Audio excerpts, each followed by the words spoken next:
I'm going to literally not even hesitate to bring in my saviours. Lisa Pantelli, the great Lisa, and Ruth Dance. I don't have a bio for you, Ruth, so I'm sorry if I can't describe, what you do, who you are. I just say to say you're an amazing person that I've been working with for ages and ages and ages, and it's absolutely fantastic to see you on the screen right now and letting me go to bed. So I have fun, and I'm going to leave you two to it. Enjoy. Thanks, Matt. Matt, before you go, well done. You've just done amazing. 13 hours of Inspirathon, starting in Sydney and traveling west across the globe, not on your own time zone. So, I mean, it's a little bit easier for us. We're in the UK on a UK time zone. So, but well done. I dipped in and out the content because thankfully my kids get me up multiple times in the night. But you've done an amazing job hosting the last 13 hours. So congratulations. Well done. Thank you. Lovely. Sleep well. Yeah, I will. Take it easy. All right. Bye-bye. Bye, Matt. Oh, good morning, everyone who is in the UK. We have hit 9 a.m. and I have to say that I've been on since 7, and what fantastic morning it's been, right, Ruth? Oh yeah, absolutely. It's so much energy just going 24 hours live, like all these amazing speakers who also want to change the world through the world of work. It's amazing. It's nice way to start the day. It is, although we are following Keith Flint and Matt in a shed. So let's just hope we can keep the energy going. So anyway, good morning, everyone. And thank you again for inviting me to co-present this morning. I'm really thrilled to be here. So we are in Brighton as part of the Inspiring Workplaces Inspirathon. So we're Ruth and I'm Lisa Pantelli, as Matt said. And before we kick off, we just thought we'd indulge ourselves and give you some interesting facts about Brighton. Some of you may have heard of it. Some of you might have been here. It's famous for lots of things. But Brighton is a famous UK seaside dating back to 1086 AD. On the south coast, we are just an hour south of London. That's assuming the trains are working, of course. We can never guarantee that, sadly, can we? It's fondly known as London by the Sea. One of the things that I particularly love about it here is that it's got an incredibly vibrant and strong, diverse culture. We are home to the oldest cinema and the world's oldest aquarium. So if you ever visit, definitely recommend a trip there. And it's known throughout the UK for its open-minded and LGBTQ plus population, as well as its bohemian atmosphere and eco-friendly spirit. And in short, really, it's a place where you can truly bring your whole self and be you, which is amazing. But don't just take our word for it, because of course we're biased. We live here. We are home also, or have been home to some very famous faces such as Kate Winslet, Tom Cruise, Adele, Fatboy Slim, Nick Cave, Chris Eubank. All of these incredible public figures have called this area their home at some point. And of course, it is our home too. Now, what that says about us, I'll let you decide. So we are really excited to be here with you today to act as your local tour guides and help give the Inspiring Workplaces global community the much needed inspiration, knowledge, connections, and hopefully energy to help change the world through the world of work, so we can all create our own inspiring workplaces in 23 and beyond. Ruth, enough from me, over to you. Thanks, Lisa. So this 24-hour global workplace Inspirathon is being hosted live. And I remember doing the same thing this time last year and being as tired as Matt. He's been so kind to me, letting me come on at 9 a.m. today. So it's being recorded live, and I know that we've got plenty of live listeners and viewers right now, whether you're watching on our website or via YouTube, but it is also being recorded. So all of the sessions will be available on demand within the next few days in individual sessions, so you can pick and choose which region of the world or subjects, etc. But don't forget, if you're watching live right now, or if you're watching on demand, to ask questions, share your thoughts, share your comments, share your views as well. Make sure that you're also part of the conversation over on our Slack channel. Meet fellow inspirers, participants of the Inspirathon, share what you're doing, and continue that conversation and being part of that growing community. Our Slack channel is also where you'll see any network going on during any breaks that we're able to squeeze into these 24 hours as well. So we'll share that link with you in the comments right now. You've all automatically been muted, and we can't see anyone or hear anyone unless you're live on stage. So don't worry if the kids are screaming like mine are at the moment, or if the dogs are barking, or if there's builders or you need to have a sneeze. So back to where we are here in Brighton, where Lisa and I are. We've got a really fantastic lineup of speakers, and I'm really excited for the speakers that we've got for the next hour here in Brighton. But we've got an incredible speaker and an incredible person in our very own Chief Inspiration Officer for Inspire Brighton right here on screen. I'm pointing in the wrong direction, Lisa. Are you talking about me? I'm talking about you. Not only do you run Inspire Brighton, Lisa, but and also, like myself, juggle the life of motherhood with 3 young children as well. But you are an incredible award-winning employee engagement and internal comms specialist. And I know that you're currently based with this amazing organization that I always manage to say wrong, but they're called Elsevier. I got it right. You got it right. Well done. All that practice has paid off. But Lisa, you know, when I first heard of Elsevier, I didn't actually know what they did or the impact that they have on the world. So it would be really helpful before you talk about some of the amazing work you've been doing there, just to give any of our listeners or viewers right now in our community a little bit more information and context. Absolutely. I'd be delighted to, and I'm really proud to, actually. So Elsevier is it's traditionally a publishing business. So if you've studied at any point in your career's lifetime, chances are you would have come across one of our publications. Our mission is quite simple, and it's really compelling, and it's undoubtedly one of the reasons that I chose to make the move here. And our mission is this: we help researchers and healthcare professionals advance science and improve health outcomes for the benefit of society. Excuse me, it's a bit early. I think my voice is going already. But we support the scientific and research community. The professionals who have been really helping to lead us out of the most recent global health crisis, for example, COVID, in case you missed it. Without our publications, researchers wouldn't have got access to the research behind the vaccines and the medicine as quickly as they could develop the vaccines. So we are a hugely proud mission-led organisation. As I said, we've got our roots in publishing. We've been around for 140 years. We are in 60 countries across the globe with more than 8,000 incredible colleagues. We are famous for publications such as The Lancet and something called Grey's Anatomy, and it was the publication that came first, not the TV program.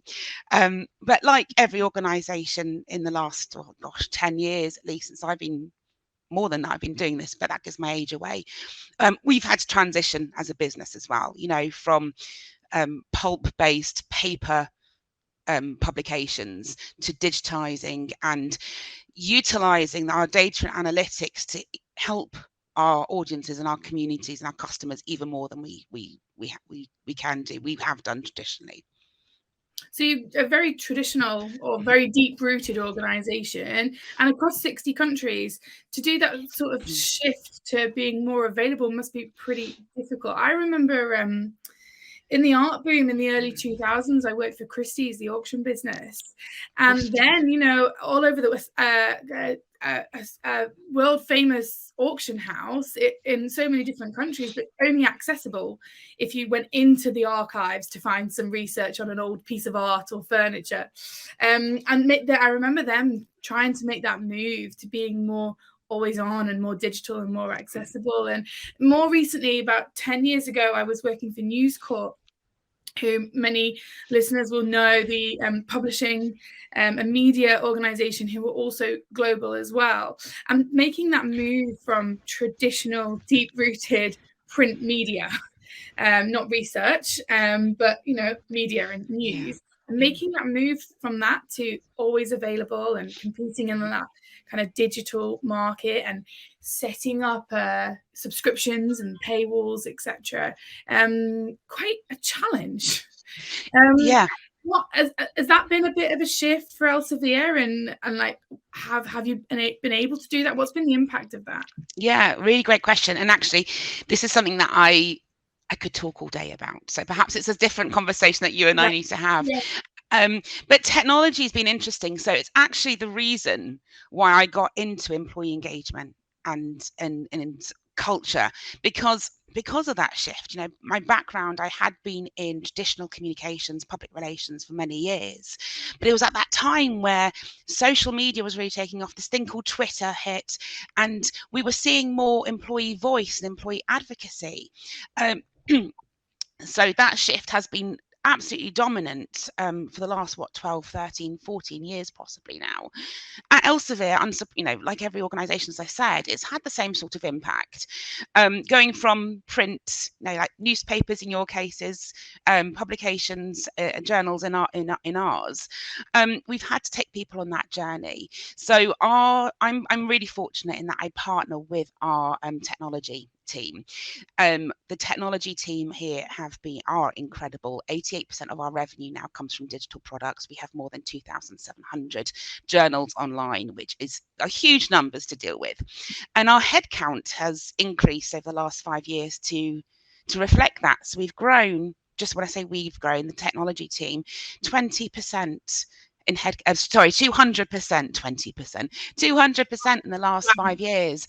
So you can imagine what that's like when you're bringing together so many different people from different cultures and locations and backgrounds and other organizations where everyone does things a bit differently. So we've really had to take people on that journey.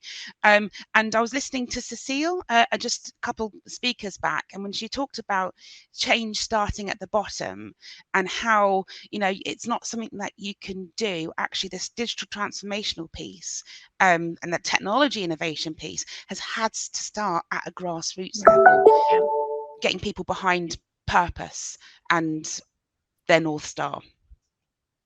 And how has that gone? Like, I mean, growing by 200%, doing it from the grassroots up, but you are producing research and data and information to people in a global pandemic, and you are providing that crucial information for them. Growing through such challenging times while dealing with such challenging information, like, how has that gone for the people internally? Yeah, so it's been a really fun time. Actually, I've loved it. It's anyone who's worked with technologists will know that technologists love to build, create, and innovate. The challenge we've had to work to is, what is it? How do we rally people, though, to create and innovate and build and keep customer centricity front of mind, whilst focused on our audience and what it is we're trying to deliver? So we've over the last year, we've done a lot of work. We've taken a really people-centered approach. I've spoken to over 25% of our global technologists, so across the globe, to understand, what is it that brings people here? What is it that's keeping people at Elsevier? And what's that sense of pride? So and actually, when we had a lot of work that went into that listening stage, it was quite straightforward. 2,000 technologists, but one really strong theme, and that was purpose. Purpose in the work that we do, in terms of the products that we're building, purpose in terms of the types of colleagues that we're working with. We work with colleagues who care, and lots of people here have worked with or have got partners in the medical industry, so they can really see that real world impact. And the results of this program so far have been incredible, really fantastic. Amazing. So it's been, yeah. I know that you we've got a couple of minutes before we introduce our next speaker, Lisa, but I know you've got a video that you want to share as well. Does that video need some context? Do we need to give some context to the audience? Sure. This is the first video. We've got another one that I was really hoping to give you a world exclusive of today, but it's not quite ready. So that will have to come afterwards. But this video was put together, which we shared about 6 months ago internally, which was essentially the culmination of all of that work that we've done in that listening stage, to say, team, this is who we are, this is what we do, and hopefully instill that sense of pride. So if you've got it ready, let's hit play.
Lisa. It's really great to see it come to life, everything that you're talking about, so we get a really good understanding. What has been the impact? Like, how has it landed? Are you at a point where you can measure it on productivity or engagement? Do you have any measures? Absolutely. And I'm hoping we might enter one of your awards next year as well. I'm just saying. Yeah, the results have been incredible, actually. We are up 6 points in our EOS, so our employee engagement scores. We have increased the number of internal mobility roles, so people who are applying for other roles within the organisation. So rather than losing any great talent to other organisations, we're keeping them, we're retaining them, and they're going out in other places.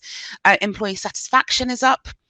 Trust in leadership and openness in our communication. So we are seeing some really fantastic results. And the one thing I would just say with this, and I know we've got to move on, is that what we've done is rooted in our strategy and our employer brand. It's, although we've created this identity and this language, the shared language for technology in particular, it all feeds directly up into our EVP and our business strategy. So we're really trying to make sure that everyone can see, where they are today, regardless of where they're in the business, has an impact on where we're going as an organisation.